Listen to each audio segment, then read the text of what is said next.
Ontem, o senador Jorge Cajuru fez duras críticas durante seu pronunciamento, atacando fortemente a postura do presidente do Banco Central, Roberto Campos Neto. Para o parlamentar, é absolutamente inaceitável que a principal autoridade monetária do Brasil esteja contribuindo diretamente para o aumento desenfreado da especulação e a disseminação de incertezas devastadoras sobre a economia do país. Mas antes de te mostrar esse pronunciamento sensacional que o Jorge Cajuru fez, eu te convido a se inscrever no nosso canal, faça parte dessa comunidade que está crescendo bastante. Logo, logo a gente chega em 100 mil inscritos aqui na plataforma. Curta, comenta e compartilha esse vídeo, tá bom? Deixa aí a sua opinião nos comentários, porque ela é muito importante pra gente. Meu desacordo com as posturas recentes do presidente do Banco Central, o polichinclo, procure no dicionário, Roberto, o seu avô sabia o que significava, você não, Roberto Campos Neto.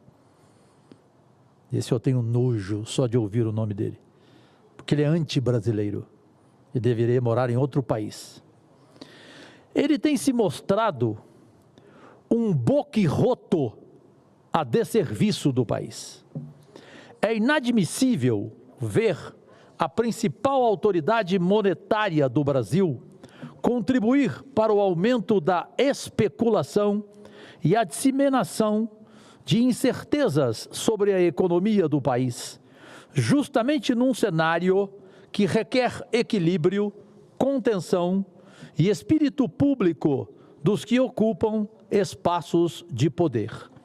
Não está no receituário da autonomia do Banco Central que o presidente da instituição deva tornar público em outro país, pasmem, presidente Chico, em outro país que não pretende cumprir aquilo que foi anunciado por ele um mês antes. Ou seja, ele foi para outro país dizer um mês algo diferente do que a pátria amada ouviu dele. Explico melhor. Em março, os integrantes do Comitê de Política Monetária, o Copom, unanimemente reduziram a taxa básica de juros em 0,5 ponto percentual, fixando-a em 10,75%, e aqui abre aspas, optaram por comunicar que antevêem, em se confirmando o cenário esperado, redução de mesma magnitude na próxima reunião, fecha aspas.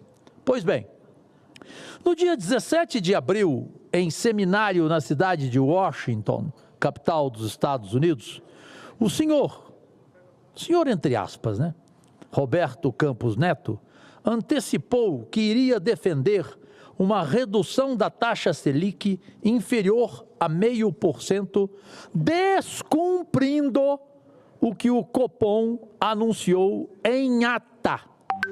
Aí está a indignação desse cidadão também, entre aspas, do qual eu repito, eu quero distância oceânica e graças a Deus não preciso de ti em nada. Eu era admirador de seu avô, que tinha palavra, ao contrário de você, Roberto Campos, presidente do Banco Central, o pior, a meu ver, na história. Isto acabou acontecendo na reunião dos dias 7 e 8 de maio, uma redução de 0,25% da taxa de juros, fixada em 10,5% ao ano, em decisão com um placar de 5-4, com o voto de Minerva do presidente do Banco Central.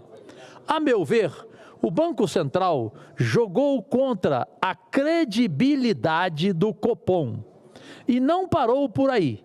Há 10 dias, em seminário na Fundação Getúlio Vargas, no Rio de Janeiro, o tal de Campos Neto jogou às favas o necessário rigor técnico e, com o mercado financeiro ainda aberto, alinhou vários fatores como possíveis alimentadores de inflação.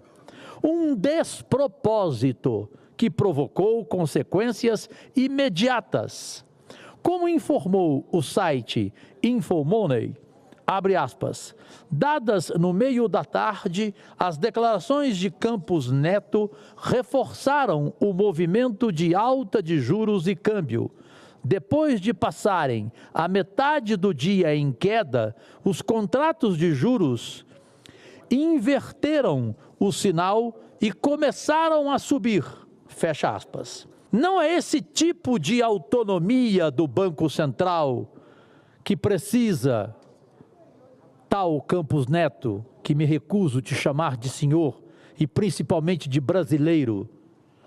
Autonomia para agir como se fosse alguém interessado em sabotar o país.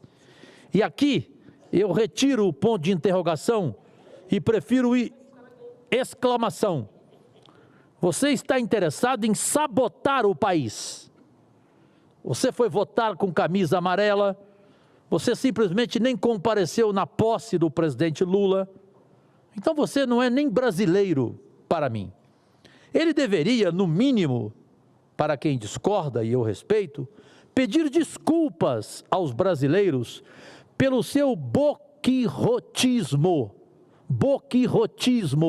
polichínclo, Roberto Campos Neto. Sei que você vai procurar no dicionário. Seu avô não está aqui para te ensinar. Mesmo com tantos prognósticos negativos, antipatrióticos, o mercado de trabalho segue gerando novas vagas formais e informais. Segundo o IBGE, não é qualquer um, é o IBGE, no trimestre encerrado em abril, a taxa de desemprego ficou em 7,5%, menor índice desde janeiro de 2015. Lá se vão mais de 9 anos, senhoras e senhores. O Brasil atinge um novo número recorde de ocupação. São 101,6 milhões de empregados, quer queiram, quer não, como diria Zagallo, que engulam então. O número de trabalhadores com carteira assinada chegou a 38,1 milhões, um recorde da série histórica da pesquisa iniciada em 2012. O contingente de trabalhadores sem carteira também foi recorde. O número chegou a 13,5 milhões. Isso tudo aliado ao crescimento da renda, hoje em torno de R$ 3.158 por mês. A melhora nos níveis do emprego, apontam os especialistas, tem relação direta com a ampliação de programas de transferência de renda. Acrescente-se aqui ainda a volta da política de aumento real do salário mínimo e a retomada de obras públicas, graças ao novo PAC, o Programa de Aceleração do Crescimento. O fato é que a expansão da massa salarial, que une renda e número de empregos, vem sustentando o consumo e mantendo a economia com desempenho acima das expectativas de vários setores, sobretudo do chamado mercado. Para fechar, os que vivem entoando o samba de uma nota só da expansão fiscal deveriam também prestar atenção no outro lado da moeda. Crescimento de mercado de trabalho significa melhoria das condições de vida dos brasileiros e brasileiras, mais bem-estar social, evidentemente social. E concluo, defender, presidente Chico Rodrigues, a redução do déficit nas contas públicas, sim, evidente, sim. Mas isso não precisa necessariamente ser feito acompanhado de torcida contra o país. E eu não vou mudar a minha opinião. Para mim, Roberto Campos Neto, presidente do Banco Central, é antipatriota, é inimigo deste Brasil que ele não queria, que ele não quer. Se não quer, Roberto Campos Neto, com todo respeito, e interprete como quiser a minha frase, vá para a Punta del Este, suma de nosso país. Agradecidíssimo.